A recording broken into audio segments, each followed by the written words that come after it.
Gorilla के जंगल में लौट जाने के बाद राधा का जीवन पहले जैसा नहीं रहा। वह अब पहले से भी ज्यादा खामोश रहने लगी थी। उसकी आंखों में हमेशा एक अजीब सी बेचैनी रहती, जैसे वह किसी चीज को खोज रही हो जो कहीं खो गई थी। गांव में लोग उसके बदले हुए व्यवहार पर फुसफुसाने लगे। अब यह पागल हो गई है, पंचू काका ने कहा। कहीं जंगल की कोई बला इसे चिपक तो नहीं गई। बुजुर्ग महिलाएं कानाफूसी करने लगीं। राधा की मां ने उससे कई बार पूछा, तू इतनी गुमसुम क्यों रहती है, क्या बात है? राधा बस मुस्कुराकर कहती, कुछ नहीं मां, मैं ठीक हूं। राधा के अंदर कुछ नया जन्म ले रहा था। राधा को लगता था कि गोरिल्ला उसे छोड़कर नहीं गया, बल्कि वह अब उसके भीतर था।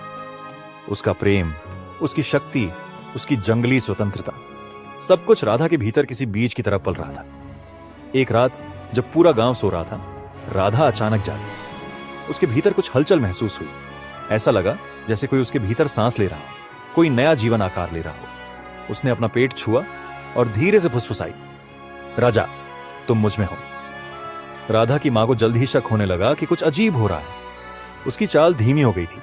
वह हर वक्त अपने पेट पर हाथ रखती थी। गांव की औरतें उसे शक की नजरों से देखने लगीं। एक दिन पंचू काका ने पूरे गांव को इकट्ठा किया और कहा, यह लड़की जंगल से